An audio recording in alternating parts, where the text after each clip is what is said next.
microphones muted unless they wish to speak. To start this meeting, I need to read a declaration statement. I, Kenton Peters, Chairman, Historic Landmark Commission, hereby determine that conducting the Historic Landmark Commission meeting at an anchor location presents a substantial risk to the health and safety of those who may be present at the anchor location. The World Health Organization, the President of the United States, the Governor of Utah, the Salt Lake County Health Department, Salt Lake County Mayor, and the Mayor of Salt Lake City have all recognized a global pandemic exists related to the new strain of the coronavirus, SARS-CoV-2. Due to the state of emergency caused by the global pandemic, I find that conducting a meeting at an anchor location under the current state of public health emergency constitutes a substantial risk to the health and safety of those who may be present at the location. Therefore, we're doing this online. Okay, now the official opening statement, although that was official as well. Welcome to the Historic Landmark Commission. The Historic Landmark Commission is made up of citizens of the city who are appointed by the mayor and confirmed by the city council. The commission primarily does three things. We make recommendations to the city council on policies and ordinances related to preservation in Salt Lake City. This includes the designation of local historic districts and landmark sites. As a certified local government, provide input to the Utah State Historic Preservation Office, SHPO, regarding National Register nominations within the city. We are also charged with reviewing and making decisions on land use applications for properties that are located within the Historic Preservation Overlay District. This includes design review of building alterations, demolitions, economic hardship requests, construction of new buildings, special exceptions, and historic building relocation.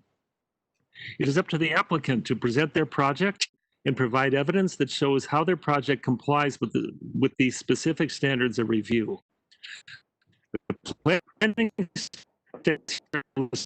are reviewing an application, what standards we need making a decision, and point out the key issues.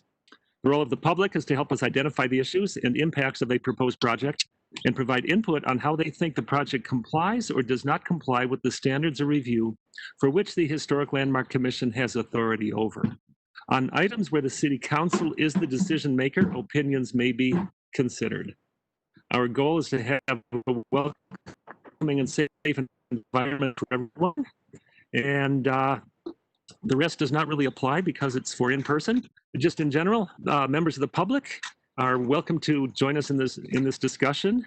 And there's a mechanism for doing that, sending a note into the moderator. And again, I'd ask all panelists to please have their microphone off when they are not speaking. Okay, agenda. Let me get to the agenda here. First of all, approval of minutes for the September 3rd, 2020 meeting. Hopefully everyone has had a chance to read those. Is someone willing to make a move to approve those minutes? Kenton, I've read those and I didn't see any problems. I move that they be approved as noted. Very good. Commissioner Vela makes the motion. Do we have a second, please? Richardson will second. They're good notes. Thank you. Commissioner Richardson seconds. Let me have a vote, please. I will just go through the list here.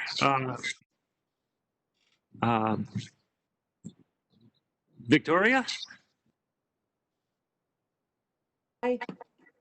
Commissioner Eschler says aye. Rocio? Aye. Robert? I approve. David, you've approved. Paul? Aye. And Commissioner Vela, the minutes are approved unanimously. Report of the chair and vice chair. I had the opportunity yesterday to go by the, just forgot the name of them, the project, the multifamily apartment building we approved on 5th South, across from Charlie Square. Looks like it's completed now. And I think that process worked really well between the developers' conscientiousness and the actions of the commission and giving them advice. I think we've come out with a really nice project down there. So I'd say thanks to planning staff who shepherded that through and commissioners. I think we done good. That's all I have. Commissioner Hyde, do you have anything you'd like to add as a report? Ken, I would just support what you said. I actually went by that project a week ago myself, and I thought it looked really nice. It's nice to see those things come to fruition, but I don't have anything else. Thank you. Very good. Director's report. Nick, have you got anything for us? I do not have anything to report tonight. Very good. At this point, we can open up to public comments. The commission will hear public comments not pertaining to items listed on the agenda. Do you mind if I jump in really quick, Mr. Chairman? Yes, please identify yourself to the public. So this is Commissioner Torres Mora. I would like to make a plea to the Planning Commission and staff to please provide us with credentials identifying us as members of the Landmarks Commission. Because again, some of us do not fit the demographics of some of the areas that we visit, and in the having safety in mind, I would feel a lot more comfortable visiting some sites by myself. Currently, I'm not able to do that in the current political climate, so I would appreciate if we were provided with credentials for my safety and all of ours. Excellent suggestion, and one that you made a month ago that apparently nothing has happened on. Nick, is this something you could take care of for us, please? Yep, I will start working on that tomorrow, and I'll include all of you on an email to the people in our Human Resources Department who make that happen. Very good. Excellent, Commissioner Torres. That was a good one. I'm sorry we missed it from a month ago. All right. Now, public comments. We can hear public comments on items not pertaining to this agenda. Do we appear to have anyone who wishes to speak? We have Cindy Cramer who would like to speak in the general comment session. Excellent. We remember her. Okay, please, Cindy, proceed. Nick, you'll have to unmute. There you go. Oh, okay. Hi, everybody. I'm here to speak about the proposed modifications to the RMF 30 zone. It is on the City Council's agenda next Tuesday, the 6th, for a public hearing. No one was really paying attention to my concerns until Councilmember Amy Fowler, in a heartfelt statement, talked about how she could be one of the people displaced by the proposed modifications. That was hugely helpful. I have been concerned for 2.5 years about the displacement of existing residents from older, less expensive housing and about the demolition of that older housing for market rate and luxury units. These demolitions and this displacement would be driven by proximity and the value of the land, which is now equal to the purchase price of an occupied multiple unit historic building. It's bad enough that the building doesn't contribute enough to the value of the property to protect it. But additionally, after analyzing my 4 properties in the city's adopted districts and comparing the results to the analyses for my buildings outside the city's districts, I view location within a historic district as a disadvantage under the proposed changes to the RMF 30 zone. It shouldn't be this way, and I urge you to speak to members of the City Council as soon as possible. There are 2 hearings this month, the 6th and the 20th of October. Thanks very much. Thank you very much, Cindy. As usual. Nick or Wayne, is there anyone else who wishes to speak? I don't see any hands. Nick, we may want to give a little bit of instruction for folks on where to find the hand. I can do that with a slide if you give me presenter. Hang Yeah, on. that'd be helpful, Wayne. My participation screen has disappeared, so I gotta track that down. Give me 1 second. Gotta reload it.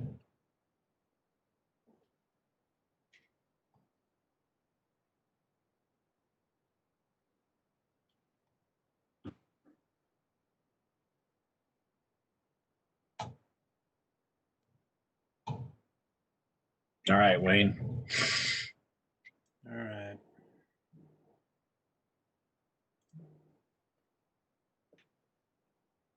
First thing I'll share is this. For those of you that are wanting to participate in the meeting, many of you are already on, but one thing that you might want to at this point do is actually write down this email address that's on the bottom of this slide. Hopefully you can see it. It's historiclandmarks.comments@slcgov.com. If in the event that you lose connection to the meeting or you're having a difficulty figuring out how to raise the hand or whatever, we have people monitoring that email, and so you can email in and provide your comments that way, and we'll read them, or let us know that you're having an issue, and we'll go from there. Now let me know, did that slide change? Yes. Yep. Okay, so this shows you where you can find the little hand. It's really hard to find. It's a little tiny hand thing at the bottom of your screen. So take a look at that. When each item comes up for the public hearing, we'll be asking who would like to provide public comments, and we would ask that you raise your hand. That way we can figure out who wishes to speak.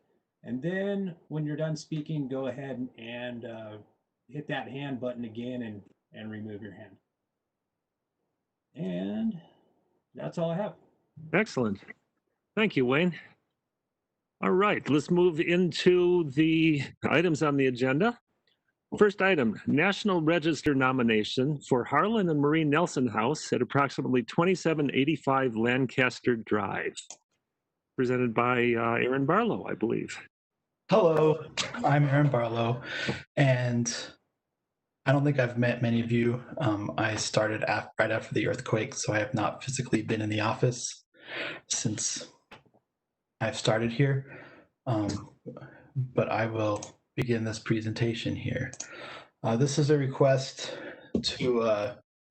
from the State Historic Preservation Office because of the city status as a CLG for HLC review as a National Register nomination for the Harlan and Marie Nelson House, built in 1963, which is located at 2785 Lancaster Drive. This building was designed by Utah architect Edward Rudolph Dreyer for Harlan and Marie Nelson, hence the name. Harlan worked for IBM in Ogden, later becoming an inaugural member of the Convention and Visitors Bureau after he moved to managing local hotels. Marie became a prominent composer later in life. Music was a central feature of the home, and the acoustics were designed to carry sound throughout the common space, since music played a significant role for the Nelson family. This building has been nominated by the property owner and by Kirk Huffaker, preservationist. And this has been nominated under criterion C, that the property embodies the distinctive characteristics of a type, period, or method of construction, or represents the work of a master. And there are two specific areas why. The first is that it's a work of modernism by a local architect, Edward Rudolph Dreyer, and it's a very unique variation for Utah of the international style, which includes Smithsonian design elements. And when you're evaluating this request, review and comments should be focused on whether a reasonable case has been made for the significance of this property. And the criteria are listed below and were included in the memo in your packets. Kirk Huffaker is available to answer any questions. He graciously showed up with short notice. This arrived at our desk shortly before this meeting. The SHPO is meeting on this item on October 29th, and they would like our comments before that meeting. And that's it. Thanks, Aaron. Kirk, would you like to add anything to Aaron's presentation? I think that was a good summary. I don't know if I need to add anything at this point. I think the case is made quite clear in the nomination, but I'm happy to answer questions. Okay, commissioners, do any of you have questions for Aaron or Kirk Huffaker? No, this is a fabulous report. Good job, Kirk. Thank you. Yeah, agreed. Very, very impressive report, and important to start to pick up these modern houses that are now classics and are really part of the fabric of modern architecture here in Utah.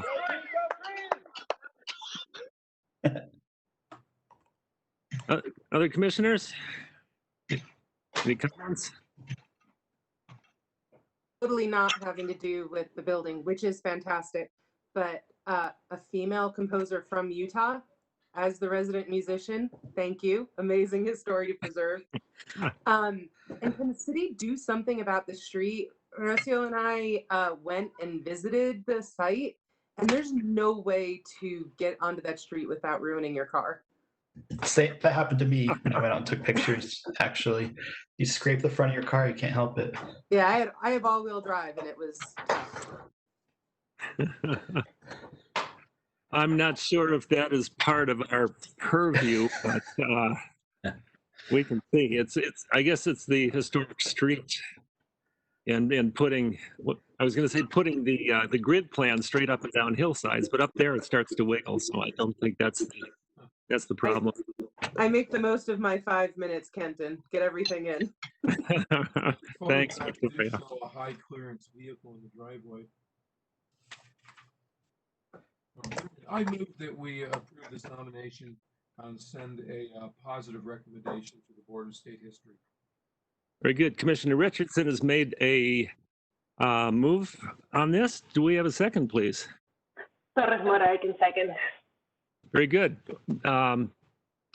That we have a motion by Commissioner Richardson. Who seconded that, please? Can I step in real quick? So this is listed as a public hearing, so technically you have to open the Yeah. public hearing and hold it. Motion to second. Forgot about that pesky detail. Very good. At this point, I'd like to open this to public comment. Any members of the public who wish to make a statement on this are welcome to do so now.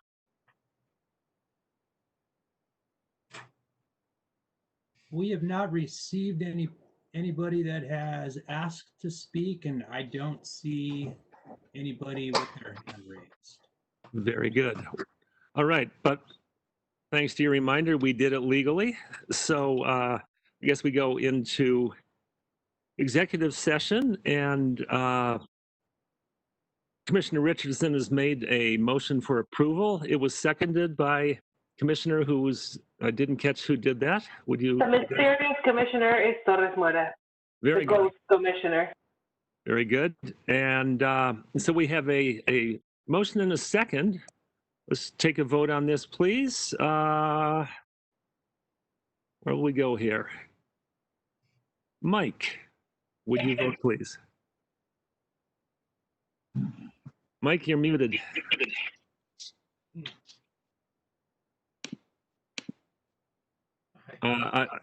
There was a thumbs up by Commissioner Vela. I will take as There approval. you go. Sorry. Aye. Very good. Jessica? Say again, please, Jessica. You broke up. Aye. Yes. Very good. Paul? Aye. Victoria, you seconded? Rocio seconded, Rocio, oh, I'm sorry. but I vote in favor. Very good. So I believe Kenton, we've got everyone. Kenton, that's Rob Hyde. I'm in favor too. Sorry, Rob, I need to get a list up here. But problem. anyhow, that motion passes unanimously. So the commission forwards a recommendation on National Register nomination. I'll Thank get you with, to Aaron and Kirk and everyone. And we will move on to item number 2. New construction and special exception at approximately 1117 East South Temple. This will be presented by Mayara Lima. Please proceed. All right, let me share my screen.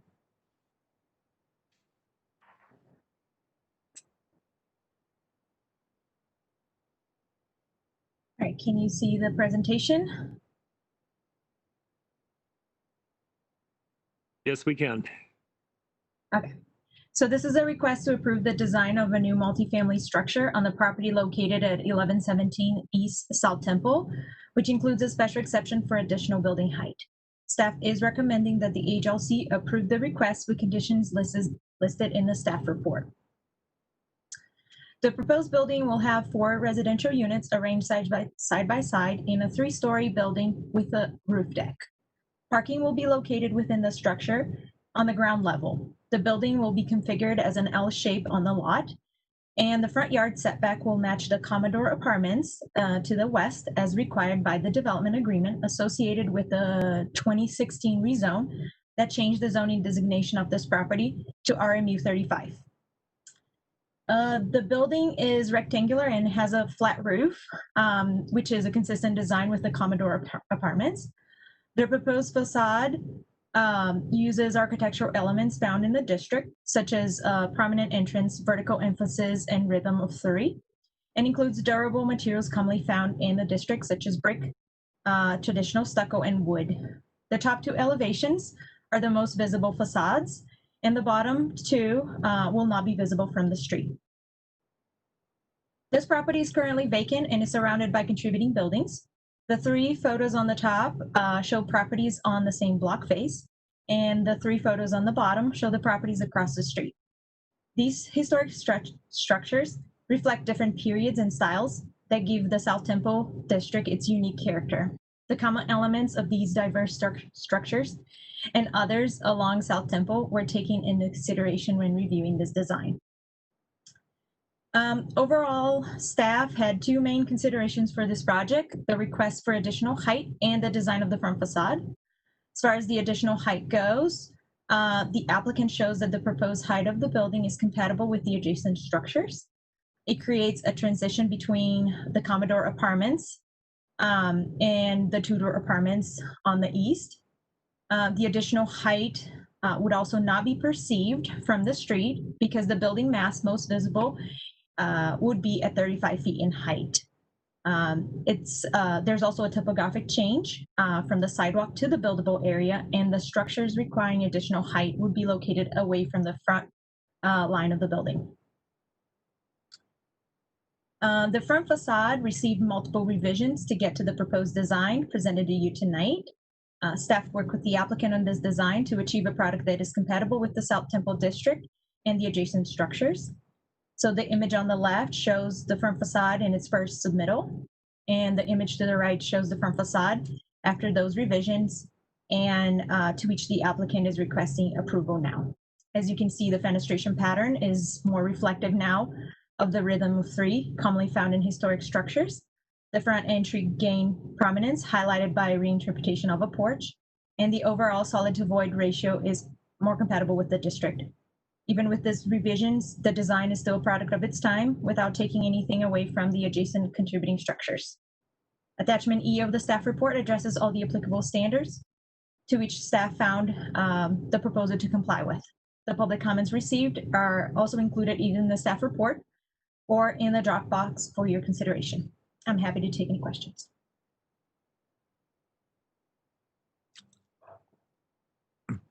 Okay. Very good. Commissioners, do you have questions for staff?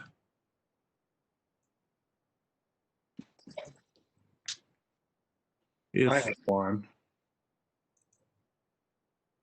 Hang on just a sec, Paul. Mayara, is the applicant here? And would the applicant like to present to us before we pepper you with questions? Yeah, the applicant should be here. Paul, do you want to hang on until we hear from them? It doesn't matter. Either way, if you want to go. Well, maybe I can just ask Mayara or maybe Nick. I've seen that there's a revision to the special exception, the whole approach to special exceptions that's moving through the process right now. And I was just wondering if you could kind of shed some light on how you think this request would fare under the new treatment. So when it comes to the proposed changes to the special exceptions, when it comes to properties within the landmarks, in the historic districts and with landmark structures, the Landmarks Commission would retain that authority through the normal processes. So similar to just reviewing a new construction, you'd retain that same authority that you have right now as a special exception. All it does is it doesn't require a separate application, and it's the same standards for new construction in cases like this, or cases or the standards that would apply to major modifications or minor modifications, depending on what the scope of the application. Okay, so there would no longer be a separate sort of item for the special exceptions. It would just be part and parcel with the historic review. Correct. Interesting. Okay, thank you very much. Yeah, thanks for that clarification. When I glanced over it, the summary, I had assumed that special exceptions were going away. So I appreciate that. Thank you. Yeah, and we will be making a presentation on that to the commission, hopefully at your next meeting. Okay, good question, Paul. And appropriate to ask it now. All right, would the applicant like to present to us, please? Yes, can you all hear me? I guess you can. I wanted to start by thanking Mayara for her time and experience in helping us work this project through the Historic Landmark Commission's process. And I wanted to thank all the commissioners for their time this evening in viewing our project. I think Mayara did a pretty good job of summarizing our design and some of the objectives that we wanted to achieve. One thing I wanted to make clear is that the owner and client who is our client who is developing this property is planning on occupying one of the units, and he wanted to target families in his rentals, specifically families who might work at the U. So the proximity there is very important to him. South Temple is described as an exceptional street and a preferred address. We're looking to design homes that people really want to live in, that are oriented to the street and the pedestrian. One of the goals is to encourage walking and social engagement. We're trying to do this with the prominent front porch and how we connect to the street face and the block face.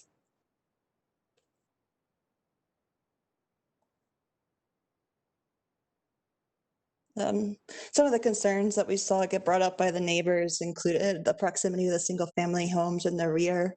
We have addressed this. The city already kind of did, because they have a required buffer, and we'll be we'll be doing that, the landscape buffer.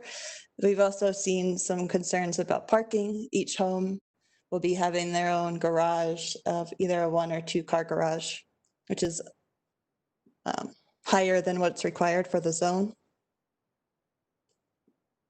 In regards to the additional height, Mayara has already addressed, you're not really going to see that. It's for a rooftop terrace to allow for more outdoor space for the residents to enjoy. Our design took nods from the context and the vertical emphasis, the established front door and entry procession, and the tripartite patterning. I think that we've done a good job of taking a modern or contemporary architecture and fitting it into this context, this narrow site. So I hope that you agree.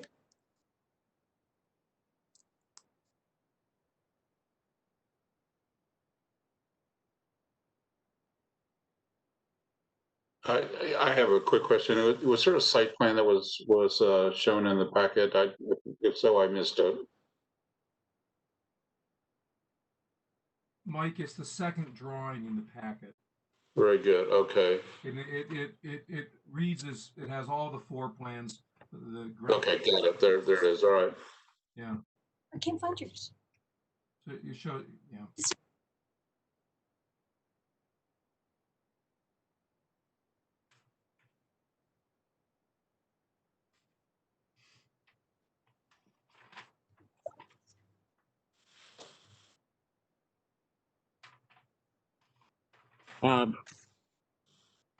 Commissioners, any other questions for the applicant? All right, then I guess we can open it up to public comment. I believe we've got a couple of comments in the Dropbox. I see public comment, Scott Anderson. Let me open that up and read it. This is from Scott Anderson. It says, to the commission, I wish to address the numbers on this 00388 and 00506. First, I object to the additional height request on the rooftop outdoor living space. This property owner sought and received a change of zoning and a revision to the master plan to accommodate up to, I believe, 14 units, an obvious impossibility for this parcel. The result, 4 units rather than the original zoning for 2. The design and density could have included outdoor or green space for each unit. Now, an additional exception? Rooftop entertainment space appears nowhere on residential east-south Temple, the best preserved section of our street. There is also the privacy of adjoining properties to consider. I also object to the architectural design choice as it does not reflect, not in the least, to the architectural history of the street. Not to be misunderstood, I am not asking for a replica of a past structure, but creating a building with more sympathetic details to stitch together the streetscape. Rather than an indulgent gash, it is done so successfully elsewhere in the country where new abuts the historic. The building will reflect our time as it is built in our time, yet nods to the surroundings. The gash approach is an old attempt and not usually successful in the end over time. Thus, an old value that no longer serves us, nor our east-south Temple. And that, again, was J. Scott Anderson. I think there's another one here. Let me see. This is from Bill Peterson. Says, I do have a couple of comments regarding Ms. McDonald's application regarding a 4-unit apartment building on South Temple. While this appears to be a much more reasonable proposal than the previous one, the issues that concern me have been voiced previously and remain valid. Parking. This is a common problem in this area, especially difficult due to the Commodore apartments next door. There simply aren't enough parking locations for the demand. The addition of any residential units without parking makes this worse, as each one adds a potential 2 cars to the problem. I do realize that housing in this area is becoming harder and harder to find. While 4 units seems to be a good compromise, allowance for parking would be important. If parking is provided on property, it should be designed very carefully. Wasatch Elementary School is in the adjoining block, so there are many young children using the sidewalk in front of this property. Extra care must be exercised when designing any parking on the property, so that excellent visibility is provided to ensure safe crossing of the sidewalk when entering and exiting the parking. Neighborhood character. You folks at the Historic Landmark Commission are a better judge than me of what retains the character of the neighborhood. I support your efforts to retain that character. We very much value the quiet, early 1900s residential atmosphere that has existed in this area. While I don't find their proposed elevation unappealing, it is a more modern look than many of the surrounding homes and should be looked at for conformance. Zoning. The larger area zoning is SR1A, predominantly single-family homes. Again, while the challenge of providing adequate housing in this area may provide justification for allowing a multifamily development, we should be cautious. Already, there's the Commodore Apartments next door, and half of that particular block is already zoned RMF 35, eroding the SR1A character. While that particular piece of property is zoned RMU 35, that zoning permits a maximum height of 35 feet, which is less than the proposed height of 40 feet 6 inches. While I don't have any objection to allowing the same height as the Commodore Apartments next door, I am very hesitant to permit anything higher, especially when it exceeds the RMFU 35 zoning restriction. That is a difficult piece of property.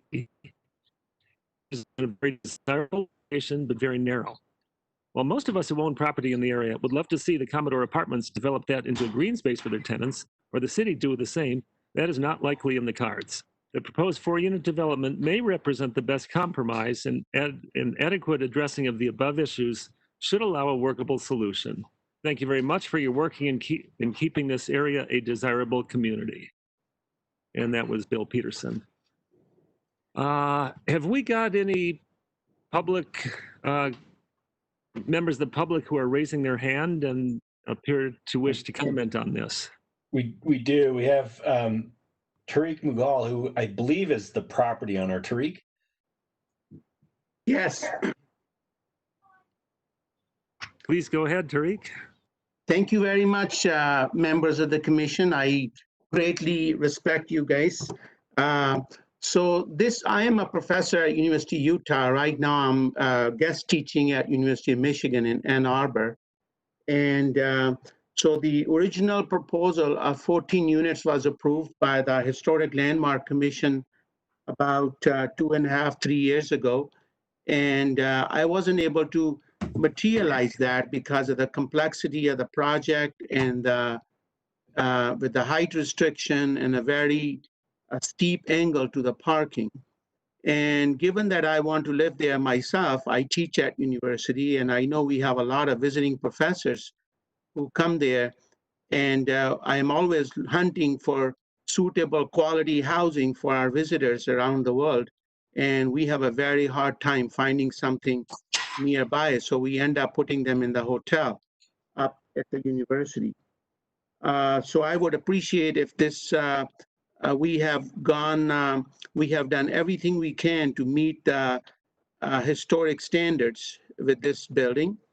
And lastly, I want to quickly address the comments that we have received from our neighbors, especially my dear friend Scott Anderson. When the project was approved for 14 units, Scott Anderson, who's an architect, he was in support of that because he wanted his relatives from New York to come live there. So he was very happy. When he learned that I have nixed that project, that I'm going for a much smaller scale project, Scott Anderson and his partner, Mr. Houston, submitted a proposal to develop this property into 4 or 5 units. And I did not accept that proposal because it was very expensive. So it looks like Scott's comments, as they are very sad that they are reflecting a certain amount of animosity because their proposal was not accepted. Instead, I chose the Access Architects instead. The other comments on the north side of the building, the neighbors were reflecting that maybe their yard might get a shadow from the height of the building. So this study was done. We did shadow studies when we did last time a 14-unit building, and it showed that there was no impact to the yard sunshine on the north side whatsoever. Lastly, some people, including Mr. Anderson, has referred to this an entertainment space upstairs. This is not an entertainment space. It's actually a roof garden.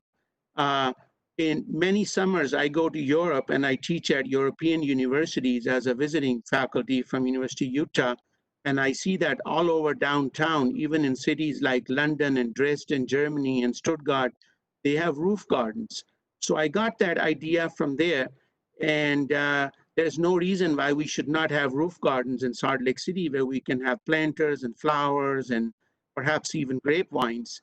So the idea for a trellis upstairs is not an open entertainment space, but it's actually creating a green space. That is the reason for that open space upstairs. If we were not developing those pergolas, we would not need the 5-foot additional roof height. Our building, in fact, is terminating at the current RMU 35 zoning, so we are not increasing the building itself. With that, I would rest, and once again, I really appreciate all of you taking part in this. This is truly a very significant and important event in our lives because we have a child who is physically challenged, and we need to be living close to the university with all the facilities that are available there. So I conclude my comments, and I appreciate the opportunity for having spoken. Thank you very much. Do commissioners have any questions for him? I take it that was essentially the applicant who was speaking there. Do commissioners have any questions for Tariq?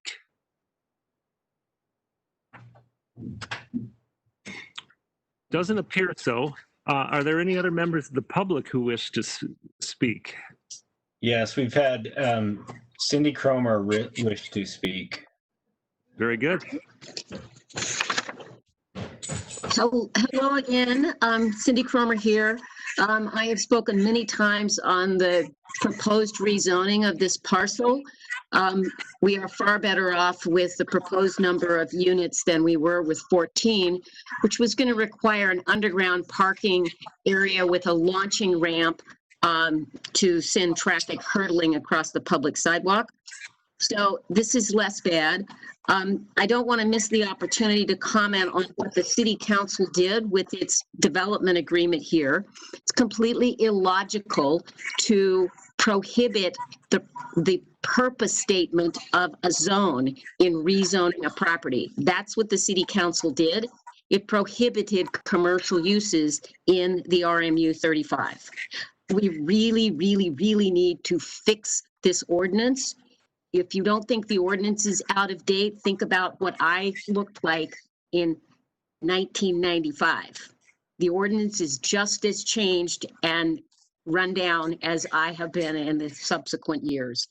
So this would be a very interesting one to look at the land cost per unit. And that's really all I have to contribute. This is a more interesting design, I believe, and the reduction of the number of units is very appropriate. Good, thank you very much. Nick or Wayne, anybody else out there? I do not see any more hands raised or any emails that have come in. Okay, thank you. Give the applicant one more chance to respond to public comments if they wish. Could be architect or Tariq. Would anything you have to say before we close this to executive session? Looks like Tariq has his hand up again. So Tariq, I've made you a panelist so you can control your own microphone and unmute and mute yourself. I welcome again Cindy's comments. Cindy was there when we started this rezoning process 5 years ago. It has been a very long process, and I appreciate Cindy's comments, and I really appreciate her comments today for welcoming this project. And I'm also very excited for reduction in scale of the excavation and new development there than a very high density 14 units. So I appreciate all of you participating in this event. This will be a welcome addition to the new family housing. We need to have more families, especially families with children living in this downtown area. I have been a resident of Salt Lake City now for 38 years, and I use my bicycle a lot, so this will be a very a perfect place for people like myself to be living there. So thank you. Okay, thank you very much, Tariq. All right, at this point, we will go into executive session. And commissioners, let's have a chat about this. Who'd like to start?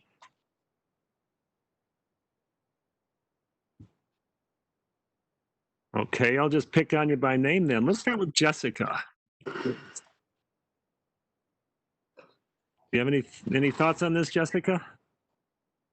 I'm thinking about, what the original proposal looked like, and without having been involved in that, initially, I think that just based on what was said tonight, that that I think that less density is probably a good alternative. I mean, especially considering the push for more housing. I think that area, that especially that lot there in particular is better served by just the 4 units. I think that's probably my main thought on that.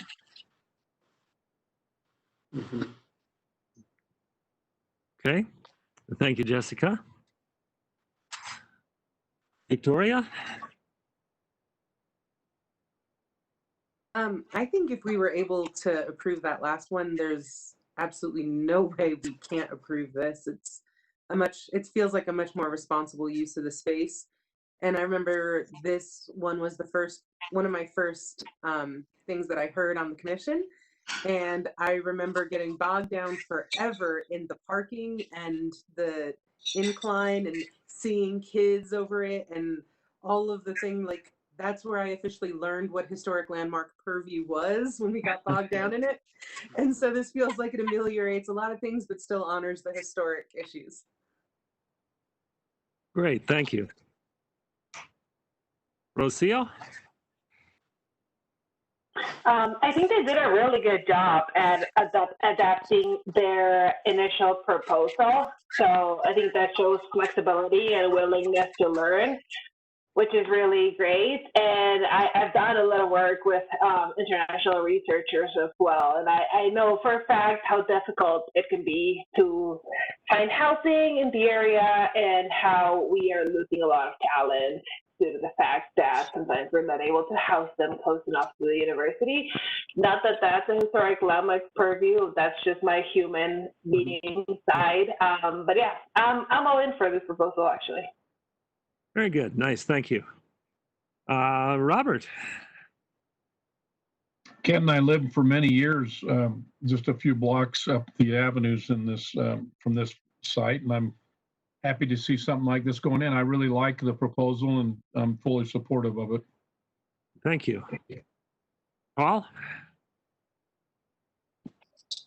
Man, I have nothing to add. I think it's Okay, good, thank you. David? There we go. Yeah, great. I actually own a 4-unit building, just a little more than a block west of this, and understand the neighborhood very well. I think that the current proposal is much more appropriate in terms of density than the previous proposal. I mean, hats off. The architects really did a nice job with this one. I like the way that it steps down from the Commodore, even though we need an exception for height. It does appear to be lower than the Commodore apartments next to it, so it appears to be a transition to the rental house that is to the east. And, of course, the contemporary style, this is of its place in time, and hopefully will age gently along with the neighborhood. As for parking, we don't look at parking. That was probably not something to comment on. But the roof garden, in my opinion, is a complete nod to the architect, the French architect, Le Corbusier. Even though the building is not on pilotis to open the ground level, which would be inappropriate for South Temple, we are reintroducing green space on the roof, and I am very supportive of that, and for that reason, I'm supportive of a slight increase in building height that is still lower than the Commodore. Thank you, David. And last but not least, Mike, what do you have to say? There you go. Actually, David said some of the things that I was going to say, and that I look at this building as a transition between a 4-story building and the and the home that is to the east of it. I think were I a homeowner, I would welcome having 4 units that that are going to be a bit more permanent than apartments. I don't mind the rooftop units. I actually think those are quite nice. I think it fits into the neighborhood as you go coasting up and down South Temple. It's a transition street. You can see what the history of the street is, but there's new things up and down, east and west on the street. I think this is an appropriate use of the vacant land that's there. Great, thank you. And I agree with everything that's been said. I'm in favor of the portions of this application. That said, would someone care to make a motion towards this? I want to, this is Commissioner Ma here. I would like to just add one more thing, actually, because Oh, sure. I want to actually discuss the rooftop space. I've brought this up before, just concerns that I have where we're reducing green space. I think that this is a wonderful compromise. Green space is hugely important. I just want to, applaud the applicants for including that element in the design. Yeah, well said, Jessica. Thank you. Okay, any final other commissioners wish to say anything? Then let's go for a motion. I've got it up here on my screen. Thank you, David. Based on, I'm just going to read what's here. So, based on the information listed in the staff report, the information presented, the input received during the public hearing, I move that the commission approve the request for a certificate of appropriateness for the new construction of the multifamily building and special exception for additional height at 1117 East South Temple Street as presented in PLN HLC 2020-00388 and PLN HLC 2020-00506. Conditions listed in the staff report. Very good. Commissioner Richardson has made a motion. Do we have a second? I can second that. Commissioner Vela has seconded. I will run up the list then. Paul, your vote, please. Aye. Robert? Aye. Rocio? Aye. Victoria? Aye. And Jessica? Aye. Very good. That motion passes unanimously. Good work to the applicant and their architect, and we look forward to seeing that get underway. We shall move on to the third item on the agenda. Bishop Place, formerly the Quince, new construction and special exceptions at approximately 432 North, 300 West. And I believe Lex is in charge of this. Good evening, Lex. Hi, Ken. Good evening, Kenton, members of the commission. This is a project that you now have seen at least a couple times. I think everybody's seen it at least once. And tonight, you're being asked to render a decision regarding this proposal. I'm going to be very brief. I'm going to share my screen here. And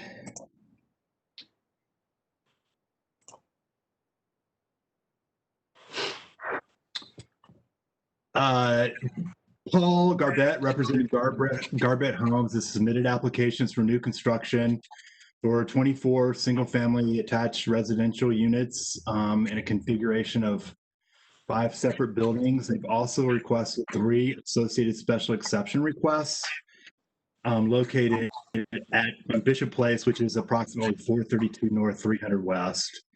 Currently, the properties are occupied by abandoned structures, and those structures have been approved for demolition.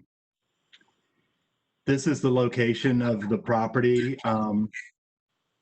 This is 300 West here. It's in blue. This is West High School down here, just to orient you and the public. This is a rendering of some of the units just to give an example, and you have all the renderings and elevations included in your staff report. Here's a proposed site plan. And I'm going to let the applicant really talk about the project, but we provided you with an analysis of the request for the certificate of appropriateness for the new construction, as well as an analysis of the special exception requests. And at this time, planning staff recommends that you approve them. You approve the issuance of the certificate of appropriate for new construction, as well as the special exception requests.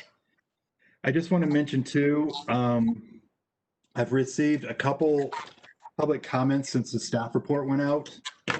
I received a letter which was forwarded on to you from the Wasatch Community Gardens. I hope you had an opportunity to get that and read it. They are in support of the project. And I also received one phone call from a member of the public who I believe may speak tonight, but if not, this person was not particularly supportive of the material choices and the color choice of the project design. And with that, I'm going to turn it over to the applicant. Unless you have particular questions for me, I'm happy to try to entertain those for you. Commissioners, anything for Lex before we go to Paul?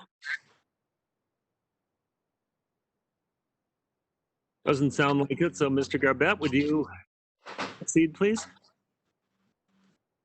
Yeah, thank you. Hopefully you can hear me okay. Yep, we got you. Great. So I'll start out just by sharing a presentation with you that I've prepared. Let's see.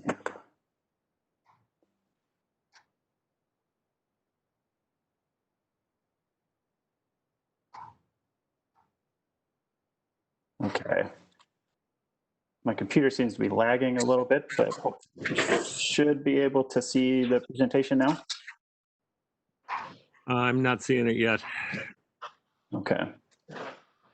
I'm gonna see if I can close my video if it speeds it up at all. There we go. Is that working? I see Garbett and Bishop. Okay. Yeah, so most of you, I think, were present for the work session. You know, based on the comments that we received from that, there were only minor changes. So I'll go over the pack just to catch up those that weren't present, and then happy to answer any questions afterwards. Originally, we wanted to call it the Quince. Based on neighborhood feedback, we decided to change that name to accommodate those neighbors to keep the name Bishop Place, to avoid any confusion with Quince Street or that historic street. Here's the latest site plan, and one of the things that we've added since the work session is a community garden, and you'll see that here. And we worked with Wasatch Community Gardens to get some of their input on how to best set that up. And here's the design that we came up with, kind of in this patch of open area where you can access it by wheelchair, by foot, to come in and work these 3 different plots. I think it'll be a great amenity that can really bring together this development and the residents that live there. From our original concept that we brought to you, we've changed quite drastically the layouts of it, and you can see that here. We got rid of a unit. We added more guest parking. We have 2 stalls here, 2 stalls here, as well as some front parking that you can do in some of these kind of shallower depth units. We've tried to activate this driveway so that it becomes not just a street for cars, but more of a walk street is what we're calling it. Something that's doubles as not just an entrance to get to your home, but as a place where people can come and gather and congregate, where kids can learn to ride their bikes. And that will be so concrete and a mixture of colored concrete to kind of visually break that up. So it's not just a, a big long runway of concrete, but something that's actually visually interesting. This unit here along 300 West, we've spent particular attention and time on making sure that it conforms with the building which it's taking its place of, as well as the general feel and character of the neighborhood. The exceptions that we're asking for, one of them is a height exception, and it's here. You can see the first example here in building 3. And the idea with that is to move it away from the street from 300 West so that it's not really in the pedestrian viewpoint or the drive-by viewpoint, but that it's offset and removed back from that 300 West road. Continuing through, here's the rendering of 300 West, of that street view. One of the comments that we got was that, this kind of gable design element that we originally had maybe didn't fit quite so well with the aesthetic, or that we had it in so many places that it became a little bit monotonous. We decided to go away from that completely. Some of that was based on feedback from planning, and I think it was a good call. I feel like this maintains some of the previous architecture cues that we were really trying to base our designs off of, and I think it kind of fits in with the general design of that neighborhood block even better than what we had before. Once again, we've particular attention to try and fix some of the symmetrical issues that we had, so that it appears very symmetrical, very balanced, very pedestrian oriented and street facing, a very usable porch and deck up top. I'm really happy with what our architects have come up with, and I think a lot of the feedback from the commission has been valuable in making this a much better, a much more appealing design. Here's an example of the streetscape from 300 West. You can see that we really tried to follow that existing pattern from the existing building and match that scale. Here along the side, one of the issues that was brought up with planning and that we worked to resolve with them was this was a much smaller window. We lengthened it to try to better balance that solid to void ratio that was right here in this kind of area of brick that, that's kind of your front entrance to the development, and I think it works out to a nice balance.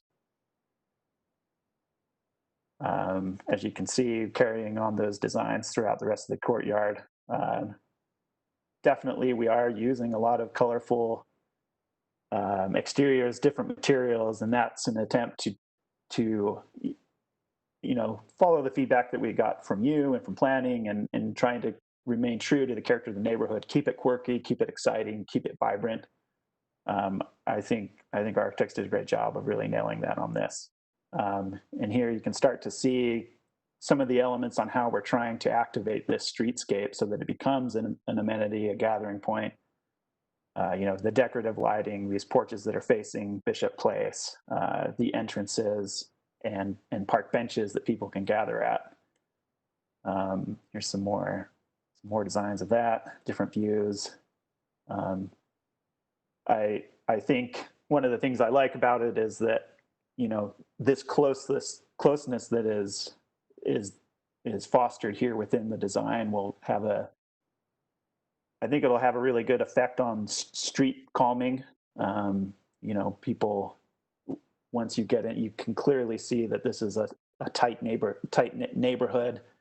People, I believe, will be very respectful of being cautious as they drive by it. You have those calming measures of the different street patterns. So I think its ability to be used as a walk street is definitely very valuable. An aerial view, and you start to see some of the height exceptions that we're asking for on some of the buildings. That breaks up the planes that we have, adds more variety, adds more depth, more interest, while being sensitive to the rest of the neighborhood, I believe. Kind of another aerial view from the south looking to the east. Here's a material chart. One thing that I would like to make a note of is that in the planning packets that you received, we had an error where these windows were called out as white. We've since made the correction, and we're proposing taupe. These are the same standard windows that we used for Almond Street, Sterling, and Hardison. So it's something that we believe you are familiar with. The different color schemes for each building individually called out once again to try and maintain the variety, the differentiation between each unit, so it doesn't look like just one stark block of color for an entire building, really trying to create some individuality within the units. Here are the special exceptions that we're requesting. This 10-foot lot setback, where you're neighboring to the east or apartments, the requirement is 15 feet. So, looking at this, we acknowledge we probably could have moved building 4 more towards 300 West, and then we would be able to accommodate that setback. But I think the development and open space is better served by having this open space here within the community rather than here on the edges. And it being a parking lot here, I think the impact to our neighbors is pretty minimal. Here are the height exceptions that we're seeking from 28 feet to 36 feet. And they are these 8 buildings that we're seeking on those. And once again, we've kind of kept them purposefully far away from 300 West so that the visual impact isn't jarring, and that it's, by setting it back so far, we hope that doesn't have it has a minimal impact on pedestrians and drive-by traffic in the street view. In these buildings, we're seeking a special exception of lot width from 19 feet to 22 feet. And once again, that's to try and take advantage of just the configuration of the site and try and preserve as much open space as we can. The overall site of this area allows, technically, there is some, I imagine there is some configuration where we could come up with that it would technically allow for 30 units. We are now down to 24 units. I think it just makes more sense. I think it fits better with the layout of the site, and I think it's appropriate for this zoning in this neighborhood. One of the discussions that came up was the trees that we're going to try and preserve out there at Bishop Place. On this map, you see where the existing trees are. We have some very nice coverage here along the perimeter, where I think we can preserve all of these and some of the trees that we're intending to add to make up for the ones that we do have to bring down in order to build the homes. And this is in addition to previously provided landscape plans that include bushes and shrubs and other plants. Another issue that came up was, pushing the units a little bit further back to the fences versus having them closer to that Bishop Place street. And we discussed this a little bit, and I think there's value in maintaining kind of a backyard space for residents. It's something that we've done at Almond Street. Being a resident there at Almond Street, I know that it gets a lot of use. People really do use it. It's a great place to barbecue, bring your chairs out, hang out. And if you come by on a weekend, you'll see, a good number of residents using their backyard space throughout the summer and when the weather's nice. But just wanted to make a note about the comment of our approval being based on the windows, working with planning staff to do appropriate windows. Once again, the ones that we've provided in our pack that we would like to have approved are, an upgraded, much nicer, much more durable vinyl window that was approved for Almond Street. It appears that it's being used in these similar apartments here along 300 West. I imagine that these are the type of vinyl that are going to be painted after the fact. And so we're looking to use, the same ones we're doing here at Almond Street, on Sterling, which is on there on Capitol Hill, and on Hardison. That's my presentation. If you have any questions, I'm happy to answer them. Very good. Thank you. Nice presentation. Commissioners, do you have questions for Mr. Garbett? Commissioner Ma here. I do. I am curious about the community garden and what Wasatch Community Gardens role is going to be in that, and how the use is intended for the residents. Just if you could just elaborate on that a little more. Yeah, the use is intended for residents who purchase a home here in Bishop Place. When just consulting with them, they've been helpful in determining the layout. Originally, I thought maybe we could get for six different garden plots here, but brought to my attention that you really do need kind of space to work around them. You need space from the building so that the shadows don't disrupt growth, and how to make it accessible to all different types of people, whether if you're in a wheelchair or if you're walking around them.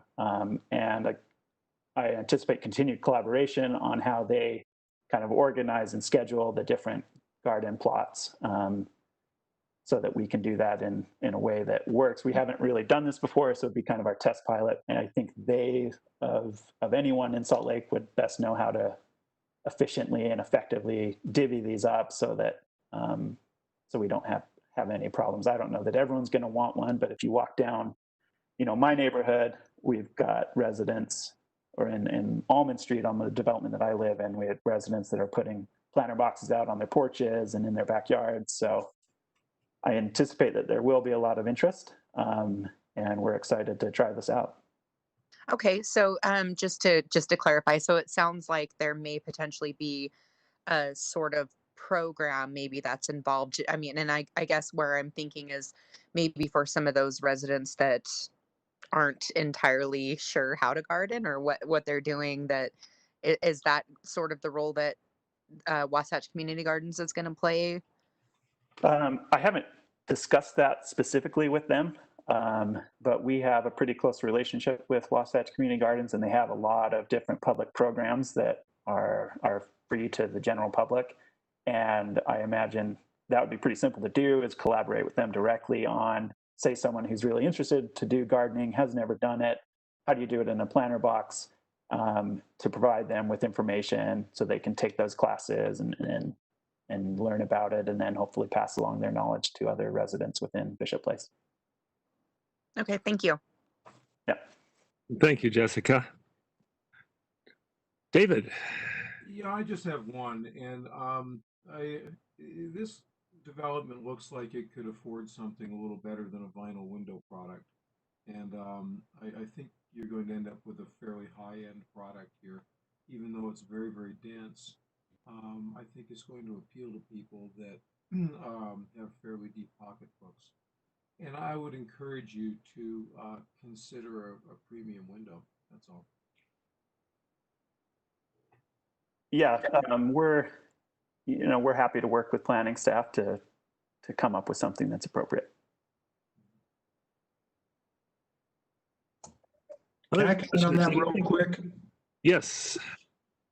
So between the time that Almond Street, and I've talked to Paul Garbett about this a little bit today, when Almond Street was approved, when West Capitol Street was approved, and this project, I don't know about the one on 3rd West up near 5th and 6th North, but the city adopted guidelines, the multifamily guidelines, as you're aware of, and there's specific language in those guidelines now regarding vinyl windows and the use of vinyl windows. I outlined that, I highlighted that, in your staff report in the table in the back. It's on page about 97, something like that. And so those projects that came before, we didn't have those guidelines. We didn't have that guidance. And those standards now or those guidelines now are, because they've been adopted, are almost standard. So that's the reason that I put it in the staff report for your consideration. And I just wanted to mention that. Thank you. Thank you, Lex. Yeah, and just again, happy to work with planning to come up with something that works for them. I would just note that these are the windows that we put in Almond Street. We sold for a similar price range, even higher, We always try to be as cost sensitive on places where we can save for our buyers. You know, where they can save money, they usually appreciate that. But yeah, we're happy to work with planning on windows. Good, thank you. Any other commissioners have questions for the applicant? All right, hearing none, I will thank you to Paul and Lex and open it up for public comment. Let's see. Lex, do you have any written comments you could read to us, Lex? I'm not seeing. I have written comments from the Wasatch Community Garden. Would you like me to read those? Yeah, please. All right. Well, it's going to take me a minute to get to them, so hang on a sec. Okay. In the meantime, Nick, is there anybody raising their hand out there in Yes. Yes, Cindy Cramer would like to speak. All right. Lex, we can probably well, it's a public comment. I guess you ought to read it, but let's let Cindy go while you dig it up. Yeah, that's fine. Cindy, please proceed. Hi again. Lex referenced my phone voicemail message to him at the outset. And I don't want to suggest that I know the market better than Garbett Homes knows his own market. I do think the diversity and the materials and the colors will help with wayfinding as people look for their friends' units. But the diversity I see in this historic district is among the residents and in the types of architecture. And I don't see this level of diversity in the materials and colors, especially in multiple unit buildings. So I know this isn't the page that the commission was on in the work session, and obviously the developer is very invested in the proposal moving forward and knows his market.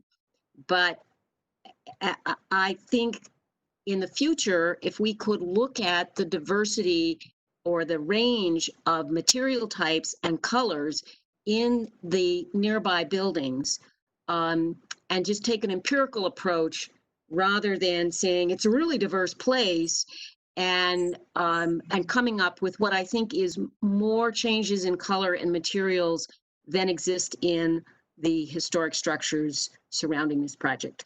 So that's just my thought going forward. I think I would recommend dialing back one material per unit and one color change per unit. But obviously that's a very subjective comment on my part. I'm suggesting that moving forward, we take a more empirical basis and look at the shifts in color and materials in surrounding properties. That's it. Very good. Thank you, Cindy. All right, Lex, have you got? I do. Okay. So this is from the Wasatch Community Gardens. It says, to the members of the Historic Landmark Commission, as Salt Lake City continues to increase in population and density, we've seen a decrease in our critical pockets of open space for urban gardening. While it is possible to install gardens on rooftops and parking lots, costs are often prohibitive. To provide those opportunities in urban agricultural lands continue to disappear and are not replaced when new developments are constructed, primarily due to the ever-increasing cost of land in our area. It's rare for a developer to proactively add a community garden in a new development, and I'm thrilled to see one included in the Bishop Place. When considering this as an option, Garbett Homes reached out to Wasatch Community Gardens looking for input and best practices on how they might best set it up and design this amenity. While this will serve only their residents, it will benefit the neighborhood as a whole by providing a small amount of productive green space in an increasingly urbanized area. I applaud their desire to contribute some small neighborhood green space to this project. Of course, a shared garden is also a wonderful way to bring neighbors together in a healthy way. Growing food provides a unique way of bringing people from all backgrounds together. While Wasatch Community Gardens will continue to work with Salt Lake City and Salt Lake County to provide community gardens on public lands, we aren't coming close to meeting the demands for these spaces. we are encouraged that a private developer in Garbett Homes is willing to offer their own garden spaces to serve their residents. I enthusiastically support the Bishop Place project, and in particular, their commitment to urban gardening and a more suitable development in our city. And that is from Ashley Patterson, who is the executive director of the Wasatch Community Gardens. All right, thanks for that, Lex. Okay, Nick, anybody else with their hands up? I do not see anybody else indicating that they wish to speak. Very good. Would Mr. Garbett like to have a response to any of the public comments? Yeah, you know, I think Cindy makes points that are valid. We're happy to look at, you know, any design changes that might maintain the individuality of each unit, but maybe be a little bit closer to existing colors within the neighborhood. You know, my only suggestion with that is that maybe the commission would make an approval on the project and allow us to work with planning to come up with something that's suitable. You know, planning and Lex in particular have been very helpful with some of the design features of this. I think between us and them, we could come up with something that maintains the kind of is true to the character of the neighborhood, while still and maybe toning it down just a little bit. Okay, yeah, that makes sense. We can talk about that in our executive session. So public comment is closed. Let's move into executive session. As we look at colors, something that strikes me is the black roofing in this time of climate change and global warming and the urban heat island. I'm just really surprised to see so many projects, both multifamily and single family, doing black roofs. It doesn't make a whole lot of sense environmentally, but I can see how it fits with the color scheme that's going. But I'd think that's something that ought to be reconsidered personally. Commissioners, your thoughts, please. Fairly complex project. We've seen it a number of times. The applicant has done a lot of work to try to make this appealing to us. What do you think? Kenton, I can go first if you like. Yes, please, Mike. You know, I like, I've got the drawings up in front of me. I like the modifications to the entry building, actually the twin buildings right up front, paying a bit of homage to the gabled roofs. Bravo, I think that was good. I don't mind the colors. I think that's going to change over the course of time anyway. And you know, this is a different place. It's going to take people who like this and are willing to, you know, to buy into living in this area. The streets are a little bit more intimate. There's you know, there's breaks in buildings. You know, that part I like. The you know, recognizing that I think you could have built more units and you settled on 24, given a little bit more space between the buildings, and keeping all of the existing trees. Bravo, that's great. I think this can be a really nice little neighborhood. I think that's I think there's some pleasantness about it. The only comment that I would make, and this is kind of an architectural comment because I've done this before, the notion of having colored concrete. And when I look at the site plan, I know and understand, you know, you're trying to, you know, to break up that concrete.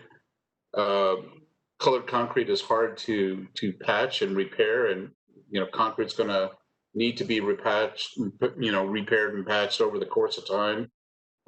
Maybe there's ribbed concrete or something that's in the concrete that's, you know, that can still give you that pattern. Just something to think about. The colored concrete, you know, like I said, over the course of time, it just it's really hard to match when you're trying to, to rematch it 5 years, 8 years, 10 years from now. That's my only comment. Everything else, I think this could be a very nice neighborhood. Thank you, Mike.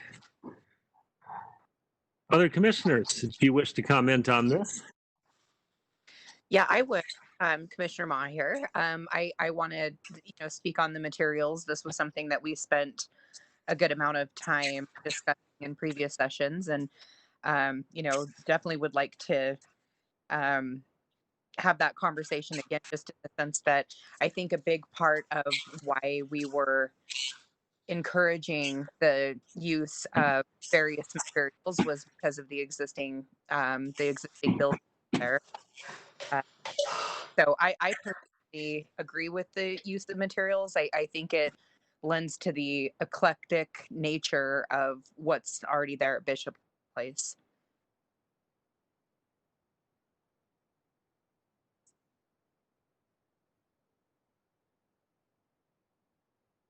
All right. Thank you, Jessica. Other commissioners? Any further comments? Well, David? I'm happy to comment. I was not present for the work session, and I'm actually was quite pleasantly surprised to see this packet.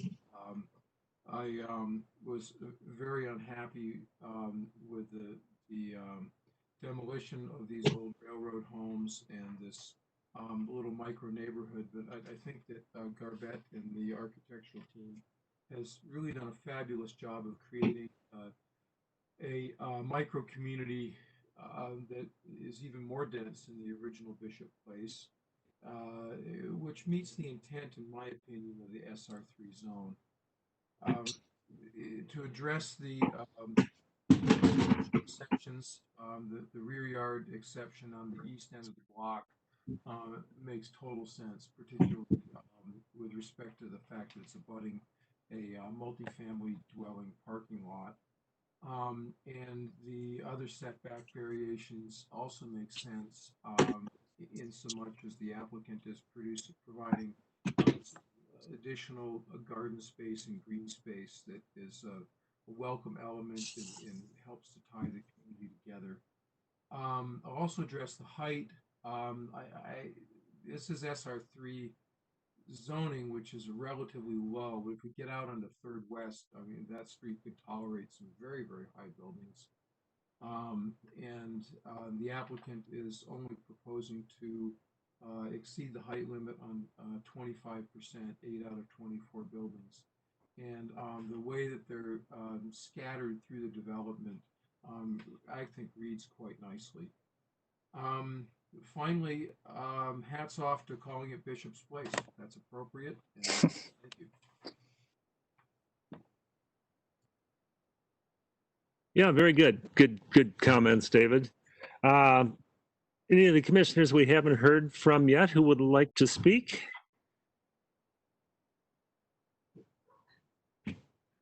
No, I'll just throw in a few 2 cents on this.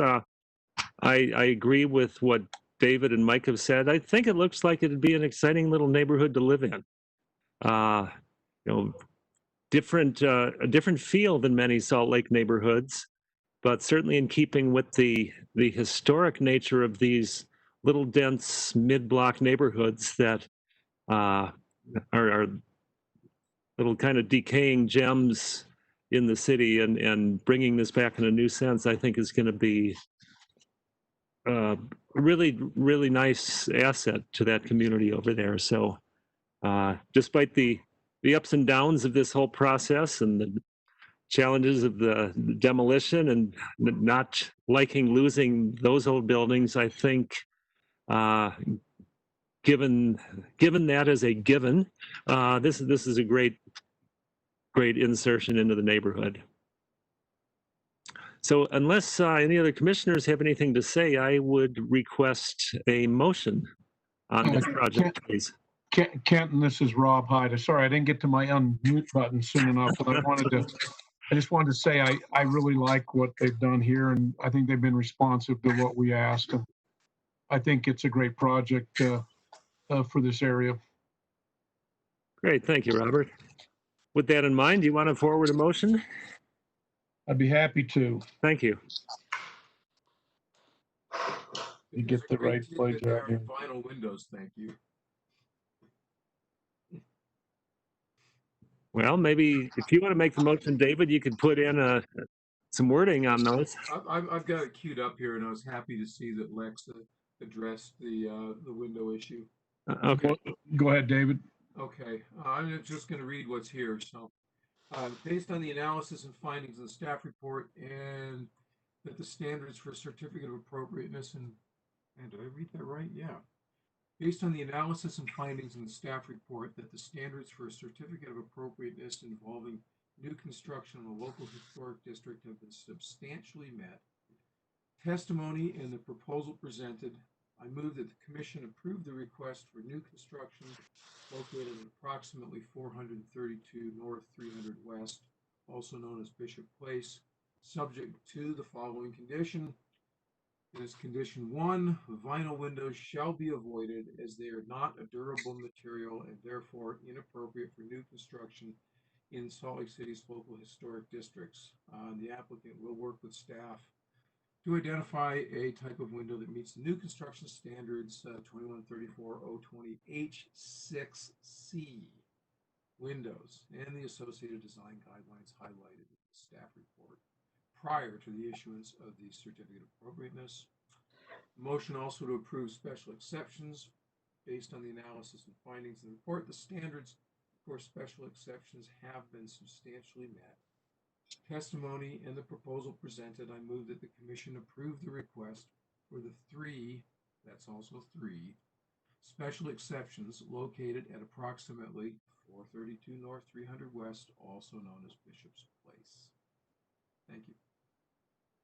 All right, that was a mouthful, David. Thank you. Commissioner Richardson has made a motion. Will someone second that, please? Michael? Yes, Ken, I can approve that. Do the case numbers need to be read in as well to make this a formal document? You know, the case numbers were not on the motion sheet. It's Fair enough. sorry, this is Paul. It's not a deal killer. Okay, fair enough. We know what we're doing here. I mean, it's Then I second the emotion, second the motion that has been made concerning Bishop Place. Okay, thinking of the pop song. All right. I'd like to make a substitute motion. Oh, sure. All right, well, no, I think we got to vote on this one first. a substitute motion has the effect of becoming the new motion on the table. Okay. Yeah, please go ahead. The substitute motion is Commissioner Richardson's motion verbatim, except with a revision that we specify that the windows either be wood or wood metal clad. Okay, I'll accept that as a substitute. And the purpose of that is to avoid the composite windows that have gotten approved a couple of times around town that are totally indistinguishable from vinyl. Okay. Guess we'll need to revisit a second on that. Well, I accept it, so you need to revisit the second. Yeah, so that becomes the first motion, I think. And so, well, I guess Paul, you could be the second on that. Either so Commissioner Svensson stated it as a substitute motion instead of asking for a friendly amendment to the original motion. I don't know how much this really matters other than this is, these are the stated motions, but it would be a second on the substitute motion unless Commissioner Svensson wants to withdraw his motion and ask Commissioner Richardson for an amendment to his motion. Let's keep Commissioner Richardson will accept that as an amendment to the motion. And that would be terrific if Commissioner Richardson would do that. Thank you. Cool. And Commissioner Richardson, would you then second Commissioner Svensson's motion? Well, so it's an amendment to Commissioner Richardson's motion. Seconded. Correct. Michael needs to second that amendment. Okay. Yes, We'll unmute have a first. Okay. Yes, I would be happy to second that motion as amended to have the wood or the wood clad windows as described previously. Very good. So we have two first motions and two second motions. So I would guess that we're moving forward on this. With the second. Good. No, so seriously, so we have a motion and a second. And I would like to take a vote on this. Jessica. Aye. Victoria. Aye. Rocio. Abstain. Robert. Aye. Paul. Sorry, no.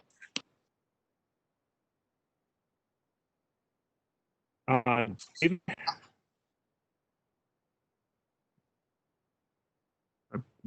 David, we lost you. Aye. Aye. And Mike? Aye. So we have, that is 1, 2, 3, 4, 5 in favor, 1 abstention, and 1 nay. So that this motion passes. This project is approved. Thank you very much to Lex and the applicant. Good luck with this project. Please note the conditions on the approval regarding the windows. Thank you. Right. Yeah, Thank you very much. Thank you, Commission, for your help on this.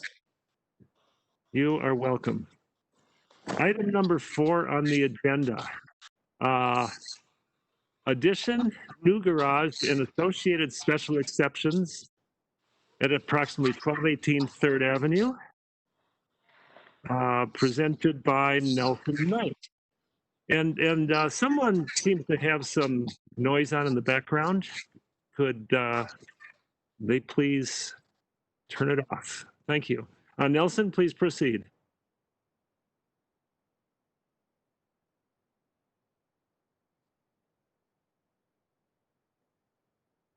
Nelson, you there? I don't see him as. Hi now. You see me? Yes, I can see you at least and hear you. Okay. Oh, you got it. Okay. You were on for a minute.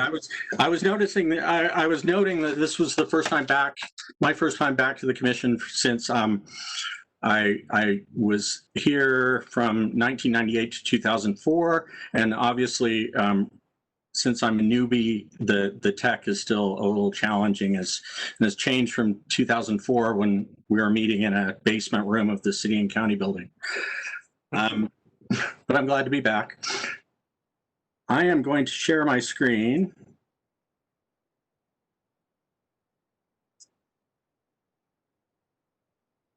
Is that working?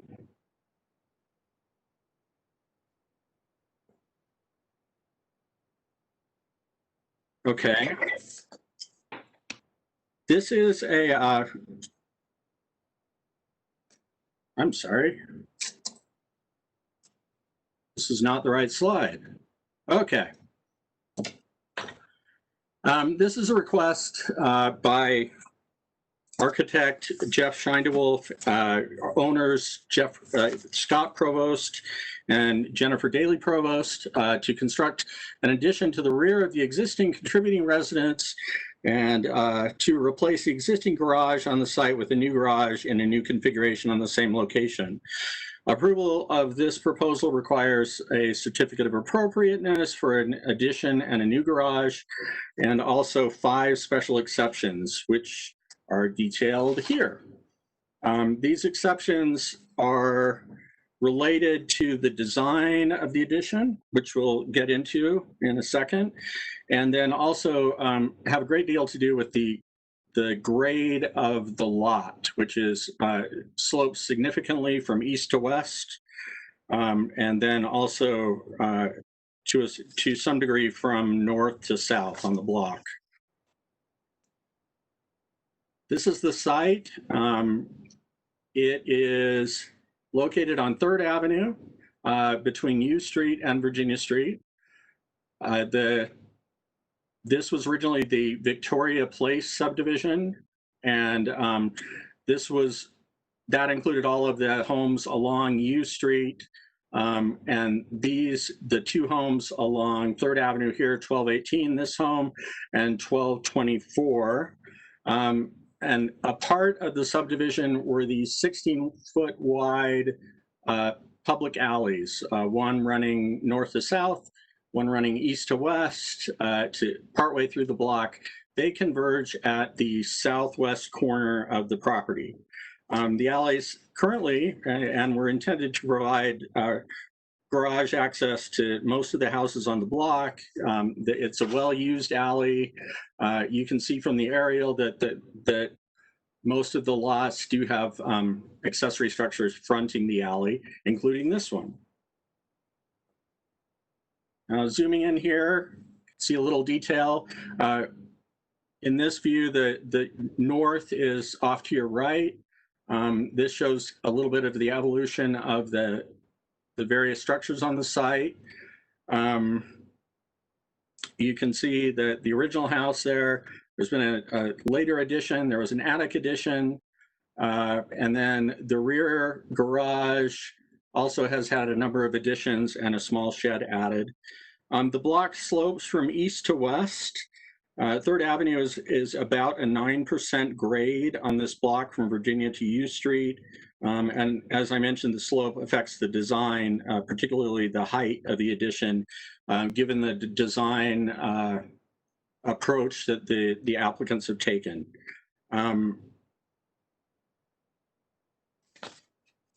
Moving along, the front of the home, you can see it's the 1909 house on the front is largely original.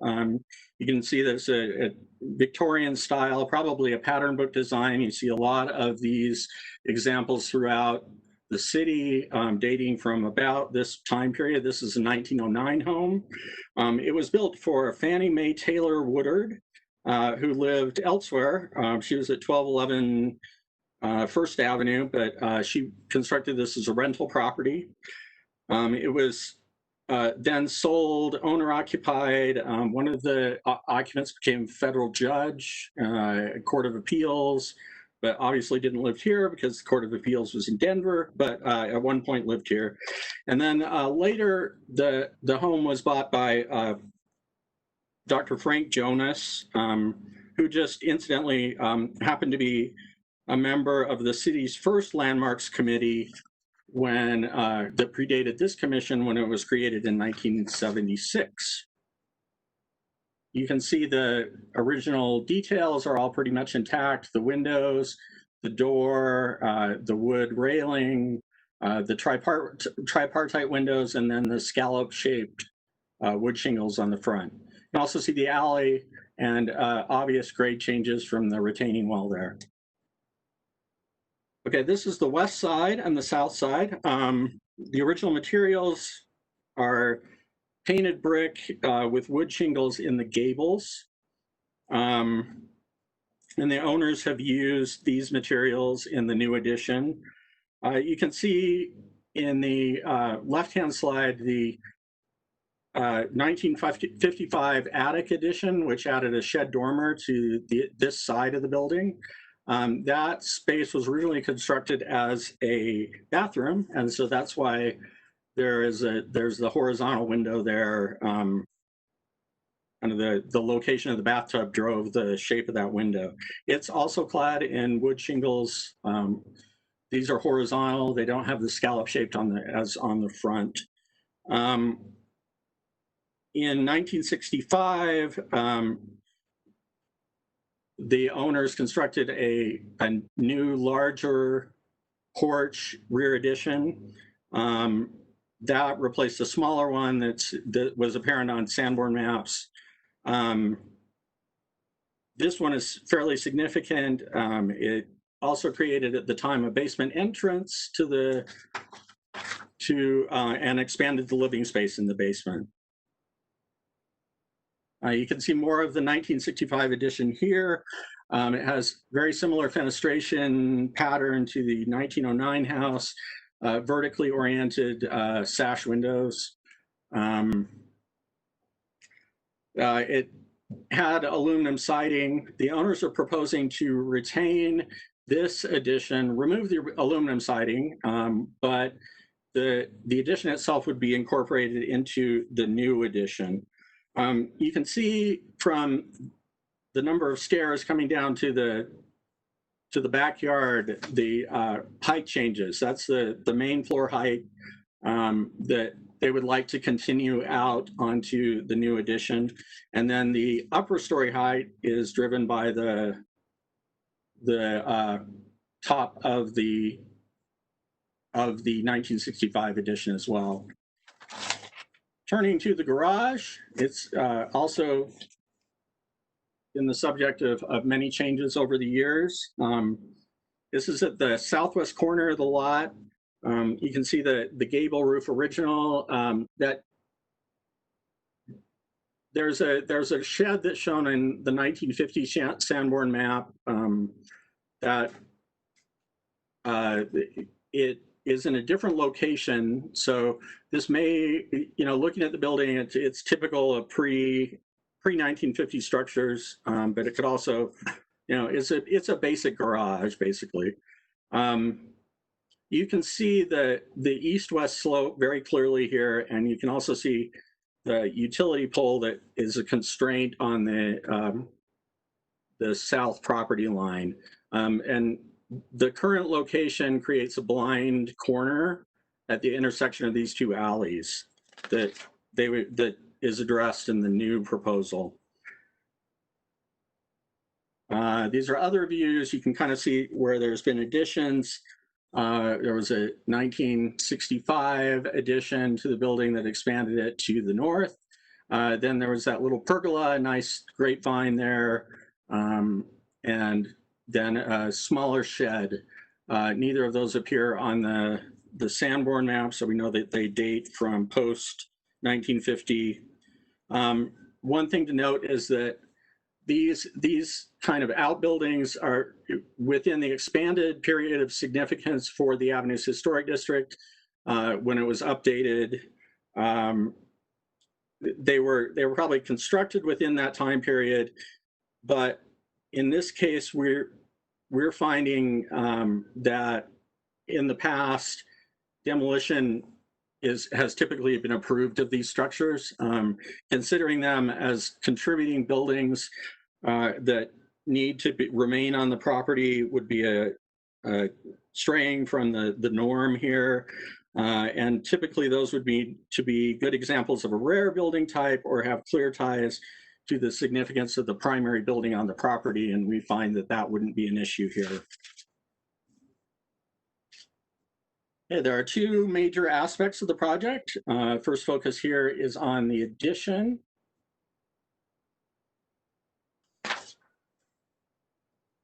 The addition to the rear of the house is basically an extension of the existing footprint and building envelope. The 1965 porch would be retained, clad in new materials.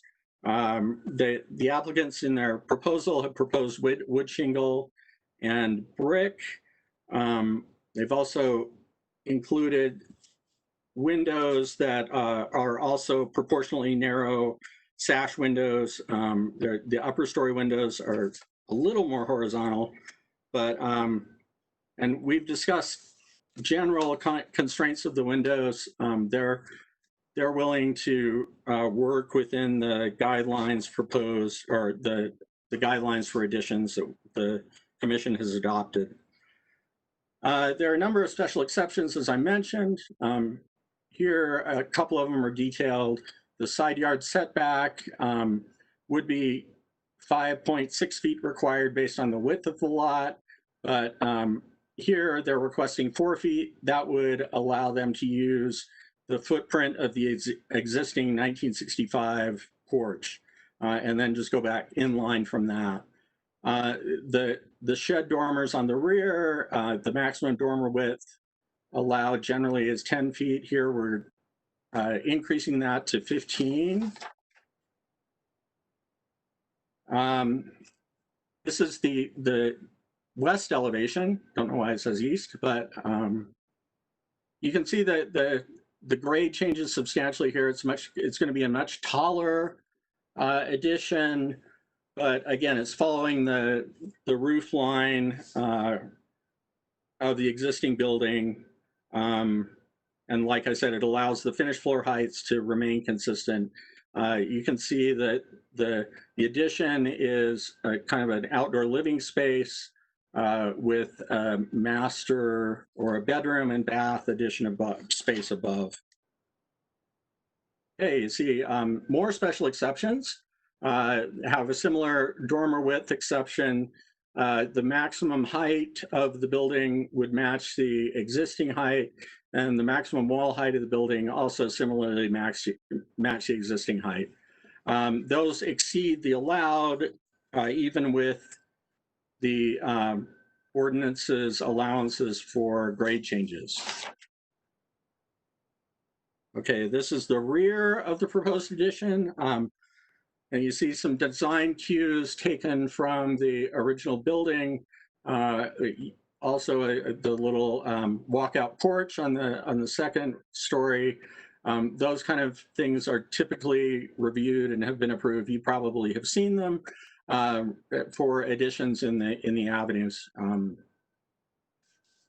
These you can kind of see the grade changes here, and then the materials again. They're willing to work with us at the staff level, or if you decide otherwise, to resolve those details.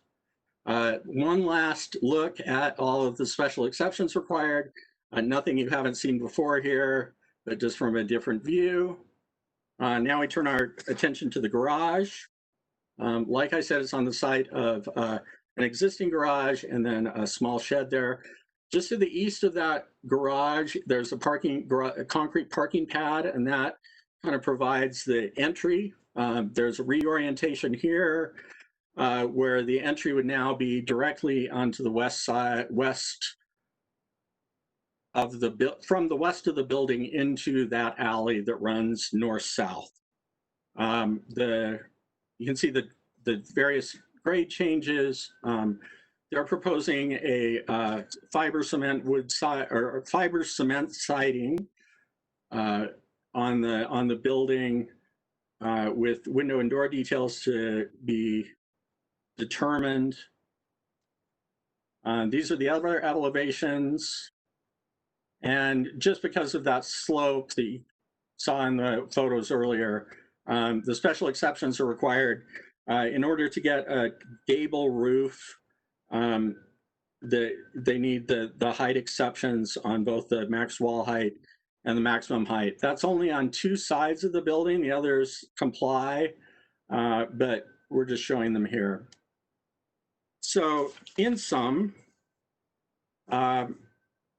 we would find that the addition meets the standards of the ordinance, meets the guidelines.